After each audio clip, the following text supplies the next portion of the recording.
माणसे स्वतःचा शोध घेण्याचा प्रयत्न फार पूर्वीपासून करीत आली आहेत. मी कोण हा प्रश्न अतिप्राचीन काळापासून पुनः पुन्हा विचारण्यात आला आहे. स्वतःच्या शोधासाठी रोज थोडा वेळ काढता आला तर याचा शोध लागू शकेल का? नाही. या शोधाला अग्रक्रम दिला गेला तरच कदाचित याचे उत्तर मिळेल, पण त्याचीही शाश्वती नाही. आपण स्वतः नेमके कसे आहोत हे फक्त आपणच शोधायचे असते. अंड्याचे कवच पिल्लाने आतून फोडायचे असते, ते बाहेरून फोडून विकास होत नसतो. आपल्याला नेमके काय हवे आहे, काय करण्याने आपण स्वतःला सुखी करीत असतो याचे उत्तर समजण्याने बऱ्याच समस्या सुटत असतात. विश्वाची निर्मिती करणाऱ्या त्या चैतन्य तत्वाचा आपण एक भाग आहोत हे नीट समजून घ्यायला हवे. हे जाणून घेणे हेच अध्यात्म आहे. संदीप कुमार साळुंखे यांनी त्यांच्या उठा जागे व्हा या पुस्तकातून हाच विचार विस्ताराने मांडला आहे. मृत्यूनंतर आपण कुठे जातो? मूल जन्माला कुठून कसे येते? हे प्रश्न लहानपणी सारी मुले विचारित असतात. काहीतरी थातुरमातुर उत्तर देऊन बालपणी त्यांचे समाधान करता येते. वय वाढल्यावरही ते प्रश्न तसेच राहतात. अस्तित्वाच्या प्रश्नाची उत्तरे साऱ्यांनाच हवी असतात, पण वय वाढल्यावर बालपणात दिली जाणारी उत्तरे चालत नाहीत. या प्रश्नांची अचूक उत्तरे शोधण्यासाठी मुळात मी कोण याचा शोध घ्यायला हवा. आपण गप्पा मारण्यासाठी किंवा एखाद्या समारंभाच्या निमित्ताने एकत्र येतो तेव्हा अशा विषयावर आपल्यामध्ये संवाद होतो का? माणसे सण समारंभासाठी, करमणुकीसाठी, मिरवण्यासाठी एकत्र येत असतात. ज्या समस्या महत्त्वाच्या आहेत, आपल्या आयुष्याशी निगडीत आहेत, त्यांची उत्तरे शोधण्यासाठी एकत्र येणे आपल्याकडून होत नाही. बुद्धी हे आपल्या हातातील एक उपकरण आहे, महत्त्वाचे साधन आहे, पण त्याचा योग्य वापर न करता भावनांच्या आहारी जाऊन आपले जीवनव्यवहार चालत असतात. आपल्या इच्छा, वासना आणि जवळच्या व्यक्तींबद्दल वाटणारे प्रेम या जाळ्यात गुंतून राहणेच माणसे पसंत करीत असतात. आयुष्यातील सारे क्षण आपण मेंदूच्या पातळीवर जगत असतो.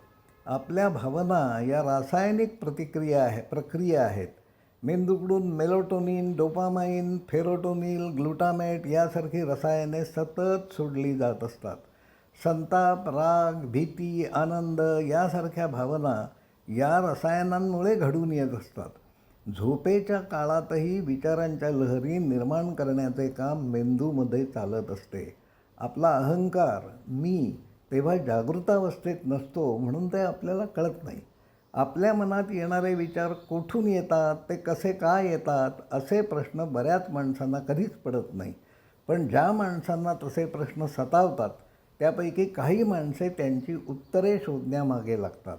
दैनंदिन जीवन जगत असतानाही त्यासाठी वेळ काढता येणे शक्य असते. संदीप कुमार साळुंखे हे एक IAS अधिकारी आहेत. कार्यालयीन आणि संसाराचा व्याप सांभाळत असताना त्यांनी मी कोण याचा शोध घेण्याचा प्रयत्न केला. उठा जागे व्हा या त्यांच्या पुस्तकात हा शोध ते कसा घेत गेले, त्यामधून त्यांना काय गवसले याचा तपशील देण्यात आला आहे. विश्व हे चैतन्याने भरलेले आहे व प्रत्येक जीव त्या चैतन्याचाच एक भाग आहे. प्रत्येक सजीव निर्जीव त्या वैश्विक चैतन्याचीच अभिव्यक्ती आहे. मी कोण याचे उत्तर मिळेल वा मिळणारही नाही. आपल्या आकलन क्षमतेला मर्यादा आहेत. त्या मर्यादा ओलांडता येणेही शक्य असते, पण त्यासाठीचे पुरेसे प्रयत्नच आपल्याकडून केले जात नाही. त्यातून किंबहुना आपण स्वतःलाच दुःखी करीत असतो. आपण डोळे बंद करून शांत बसण्यासाठी वेळ काढतो का? स्वतःच्या आत काय चालत असते हे लक्षपूर्वक नोंदविण्याचा प्रयत्न करतो का? आपला श्वास कसा चालू आहे याकडे आपण कधीच फारसे लक्ष देत नाही. शरीराला सतत तणावाच्या अवस्थेत ठेवण्याने अनेक समस्या, रोग, दुखणी निर्माण होत असतात. शरीरातील रसायनांचे प्रमाण विशिष्ट स्थितीत स्थिर ठेवण्यासाठी शांत बसणे, स्वतःच्या आत डोकावण्यासाठी वेळ काढणे, दीर्घ श्वसन करणे अत्यंत महत्त्वाचे आहे. आपल्याला हे पटत असेल असे मानतो. जाणीवेच्या पलीकडील प्रांतात असलेल्या गोष्टी समजून घेण्यासाठी ध्यानाची बैठक सिद्ध करण्याचा प्रयत्न करायला हवा. ध्यानाच्या सरावासाठी रोजचा वेळ द्यायला हवा. ध्यान हे स्वतःच्या अंतरंगात काय चालत असते हे समजून घेणे आहे. किंबहुना ध्यानाचा रस्ताच सुखाच्या दिशेने जात असतो. बहिर्जगतात जे काही घडत असते त्याचा उगम आपल्या अंतरंगातच होत असतो. स्वतःला जाणून घ्या. जग कसे आहे हे आपोआप कळेल. ज्यांना मी कोण, मी असा का वागतो हे जाणून घ्यायचे आहे त्या साऱ्यांनी उठा, जागे व्हा, हे साळुंखेंचे पुस्तक वाचण्यासाठी वेळ काढावा ही विनंती आहे. धन्यवाद.